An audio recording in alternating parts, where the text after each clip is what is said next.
सर्वेभ्यो नमो नमः। अतिशय संस्कृतम क्लासेज में आप सभी का स्वागत है। हम लोग पढ़ रहे थे अभिज्ञान शाकुंतलम चतुर्थ अंक। तो आइए स्टार्ट किया जाए। सख्यो माँ भैसी अतिस्नेह पापसंकी। सख्यों से तात्पर्य दोनों सखियों से है, यानी कि प्रियंवदा और अनुसुईया से है।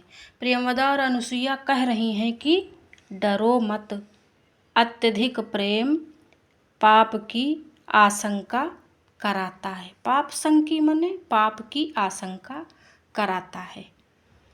तो ये किस बात पे कह रही हैं? इसके पहले वाली वीडियो में हम लोगों ने पढ़ा था कि प्रियंवदा और अनुसुईया कह रही हैं कि यदि वह राजा तुम्हें पहचानने में यदि मंथर हो तो यह नाम वाली अंगूठी दिखा देना। इस पर शकुंतला डर जाती हैं और इस बात पर सखियां कहती हैं माँ भैसी अति स्नेह पाप संकी। तो यह सूक्ति है और बड़ी ही इम्पॉर्टेंट है, तो इसे याद रखना। आगे शारंगरवः युगांतरम आरूढ़ सविता त्वरताम अत्र भवती। अब सारंगरव क्या कह रहे हैं? सारंगरव कह रहे हैं युगांतरम आरूढ़। युगांतर पद का अर्थ है, युगांतर से आशय यहाँ पर पहर से लिया गया है। तो युगांतरम आरूढ़ सविता, यानी कि सविता अर्थात सूर्य, युगांतरम एक युग यानी कि एक पहर, आरूढ़ चढ़ गया है। त्वरतामत्र भवती, तो आप यानी कि शकुंतला त्वरताम माने शीघ्रता करें। तो आगे पहले देख लिया जाए थोड़ा सा और। हाँ, शकुंतला आश्रमाभिमुखी स्थित्वा। शकुंतला आश्रम की ओर, आश्रमाभिमुखी, आश्रम धन अभिमुखी, आश्रमाभिमुखी, तो आश्रम की ओर अभिमुख होकर यानी मुँह करके। तात कदा नु भूयस्तपोवनम प्रेक्षिष्ये। तात, तात यानी कि तात्कण्व, अब, कदा नु यानी कि अब मैं, फिर कब, भूयस्तपोवनम इस तपोवन को देखूंगी। प्रेक्षिष्ये माने देखूंगी। तो इसकी हम लोग व्याकरण देख लेते हैं शुरू से। हाँ, यहाँ पे है माँ भैसी। तो ये जो पद आया है, ये एक तो ये सूक्ति ही पूछ ली जाती है कि किसने कहा। तो जो सूक्तियाँ दोनों सखियों ने मिलकर कही हैं वो सूक्तियाँ ज़्यादा ही इम्पॉर्टेंट हैं, तो उन्हें ध्यान देना, क्योंकि वहाँ पर गलत होने के चांस ज़्यादा हो जाते हैं। तो ये वाली सूक्ति भी दोनों सखियों ने मिलकर कही है। फिर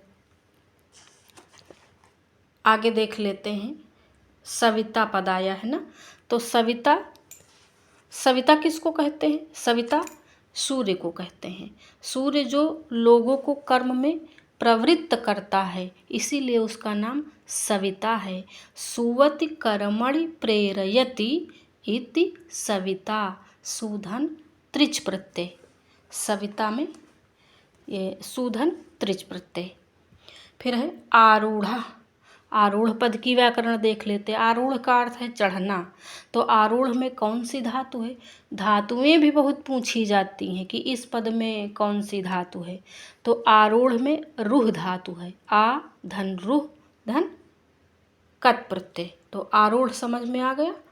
फिर देख लेते हैं युगांतरम। ये युगांतरम पद है ना, तो युगांतरम युग अर्थात पहर। अब ऐसे भी पूछा जा सकता है कि युगांतरम आरूढ़ पद में युगांतर का क्या तात्पर्य है? तो युगांतरम यानी कि युग अर्थात पहर भर, अंतर यानी पहर भर। तो युगांतरम पद से तात्पर्य पहर भर से लगाया जाएगा। युग माने पहर यहाँ पे लिया गया है। तो अब दूसरा पहर प्रारंभ हो गया, ये तात्पर्य है। एक युग 3 घंटे का होता है।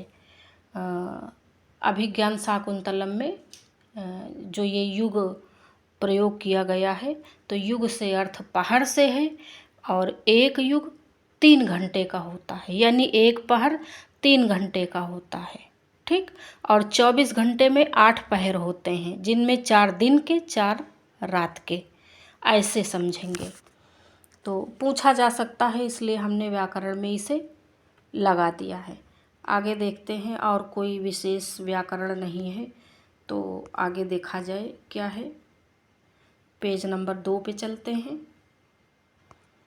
तो पेज नंबर 2 में ये श्लोक है। तो काश्यपः श्रूयताम।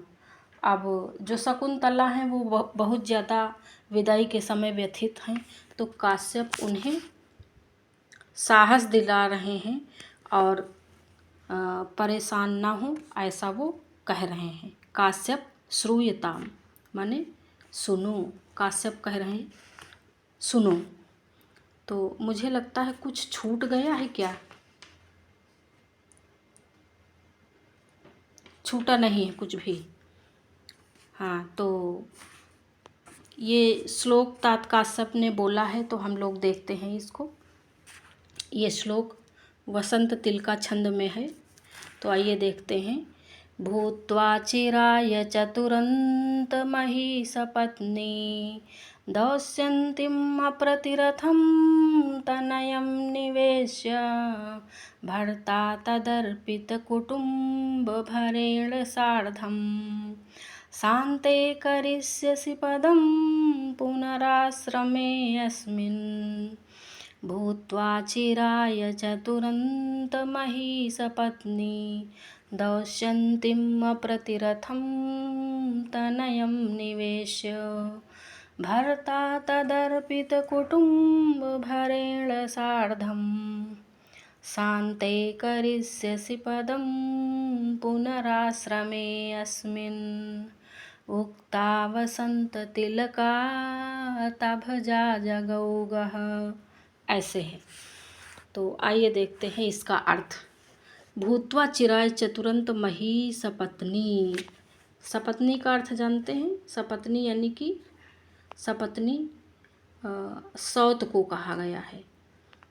तो तात काश्यप के कहने का आशय है कि सुनो, चिराय चिरकाल तक, चिराय का अर्थ है चिरकाल तक, चतुरंत महिषपत्नी यानी कि चारों समुद्रों तक व्याप्त पृथ्वी की सपत्नी, सपत्नी अर्थात सौत होकर।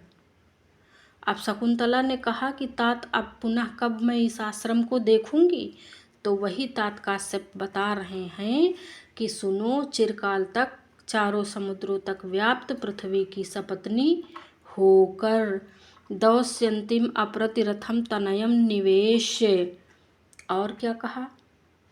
अपने अद्वितीय, अप्रतिरथम यानी अद्वितीय महारथी, तनयम निवेश से, तनय अर्थात पुत्र को, निवेश अर्थात उसे सिंहासन पर बैठाकर यानी जिम्मेदारी देकर, फिर भर्ता तदर्पित कुटुंब भरेण सार्धम, इसके बाद जिसने उस पर अपने परिवार का भार जो है डाला है, यानी कि कुटुंब भरेण सार्धम, और अपने परिवार का भार भी उसके ऊपर सौंप कर, ऐसे भर्ता सार्धम अपने पति के साथ, शान्ते करिष्यसि पदम पुनराश्रमे अस्मिन्, फिर तुम इस आश्रम में फिर से आकर रहोगी, यानी कि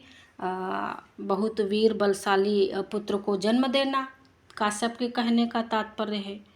और उसके बाद सारा राज्य भार उसको सौंप कर, कुटुंब का भार उसे सौंप कर पति के साथ पुनः इस आश्रम में निवास करोगी, ऐसा काश्यप ने शकुंतला से कहा। अब आइए इसकी हम लोग व्याकरण देख लेते हैं। तो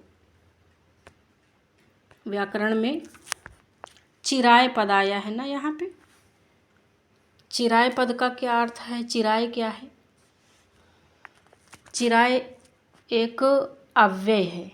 क्या है? अव्यय है। मान लिया ये लाइन दे दे और पूछ ले कि चिराय क्या है, कैसा शब्द है, तो चिराय एक अव्यय है। चिराय का अर्थ है चिरकाल तक, बहुकालम यावत। तो आधुनिक भाषा वैज्ञानिकों के अनुसार यह जो अव्यय है, उनका मानना है कि अव्यय पहले रूप की तरह प्रयोग होते थे। साधारणतः तो हम लोग जानते हैं कि जिसका व्यय नहीं होता वही अव्यय होता है, लेकिन उनका भाषा वैज्ञानिकों का मानना है कि पहले जो अव्यय होते थे उनके रूप चलते थे। ये चिराय चतुर्थी के एक वचन में प्रयुक्त है ना, इसका मतलब इसका रूप चलता रहा होगा। तो दूसरा देखते हैं, चतुरंत मही सपत्नी।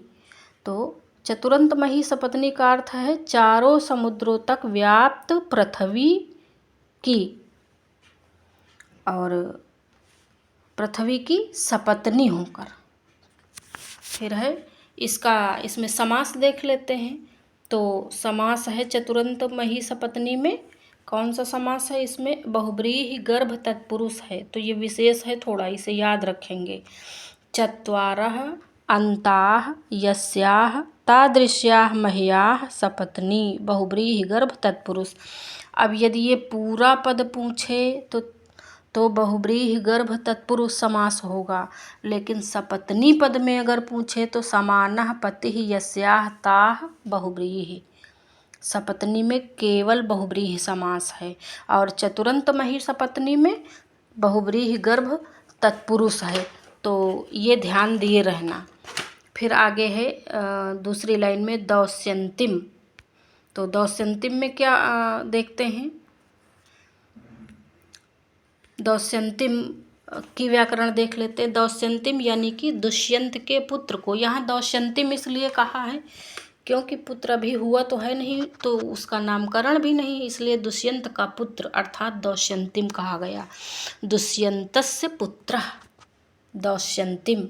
दौस्यन्ति तम, दुष्यंत धन ईय प्रत्यय, यह भी बहुत इम्पॉर्टेंट है, कई बार पूछा गया। दौस्यंतिम में प्रत्यय बताएं, तो कौन सा प्रत्यय? ईय प्रत्यय। किस सूत्र से है? अत ईय सूत्र से है। पुत्रार्थ है ईय प्रत्यय। ठीक, पुत्र के अर्थ में ईय प्रत्यय है, और ये बहुत इम्पॉर्टेंट है, इसको याद रखना। फिर है अप्रतिरथम। अप्रतिरथ कहते हैं जिसका कोई प्रतिद्वंदी न हो।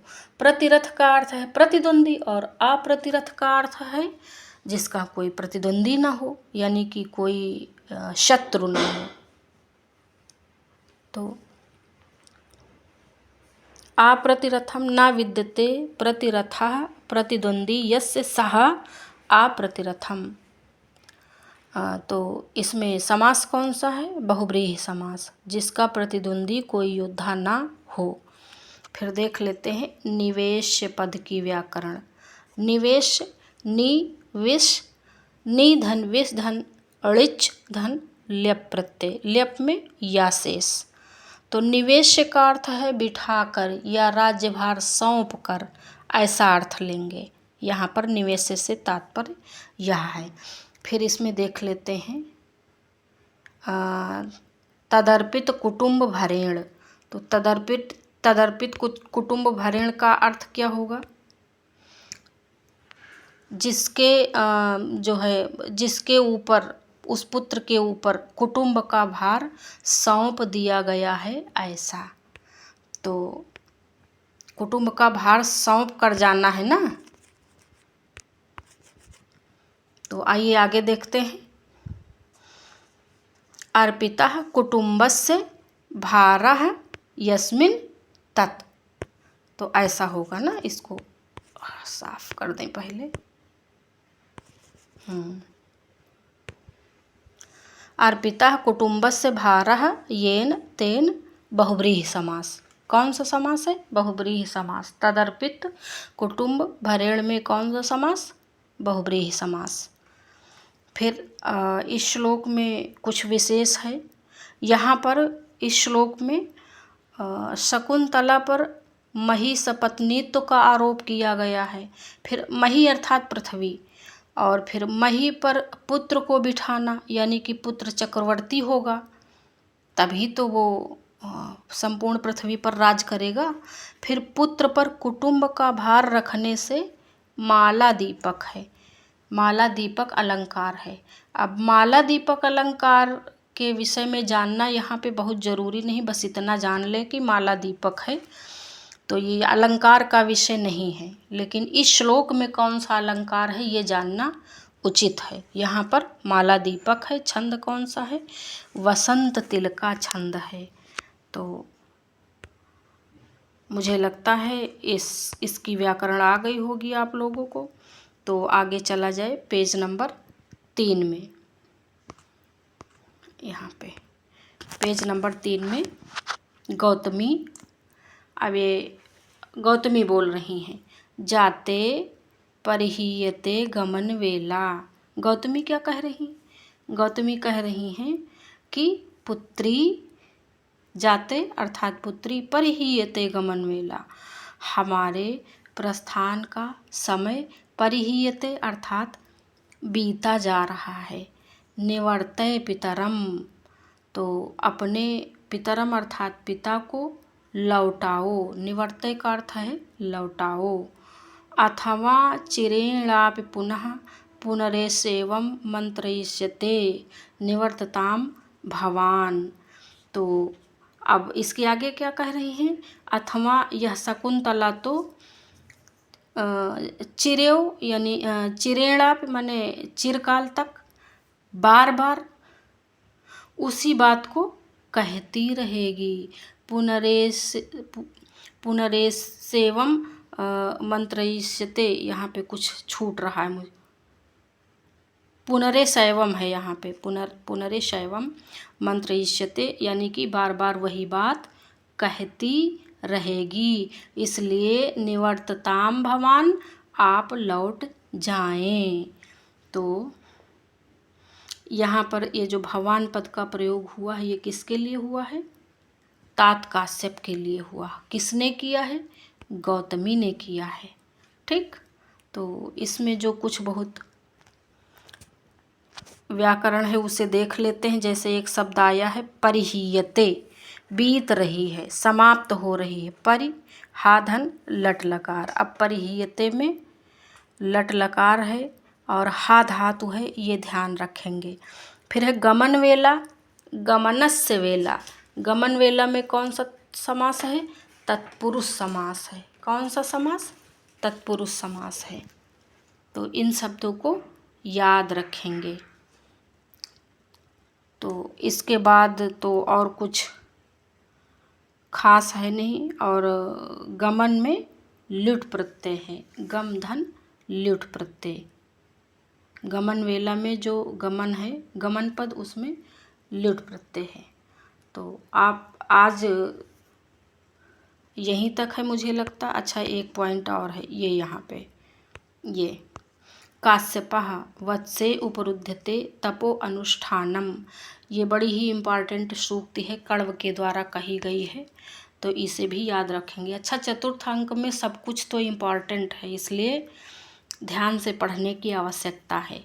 काश्यप कह रहे हैं कि वत्से, हे पुत्री, उपरुध्यते यानी कि रुक रहा है। क्या रुक रहा है? तपो अनुष्ठानम, मेरे तप का मेरा जो अनुष्ठान है वह मेरा रुक रहा है। कौन कह रहा है? तात काश्यप कह रहे हैं। तो इसमें और कुछ विशेष नहीं है, बाकी सब हमने बता दिया है। आज यहीं तक पढ़ते हैं, उसके बाद कल अगली वीडियो में, और शायद वो लास्ट वीडियो होगी चतुर्थ अंक की। आज यहीं तक, धन्यवाद।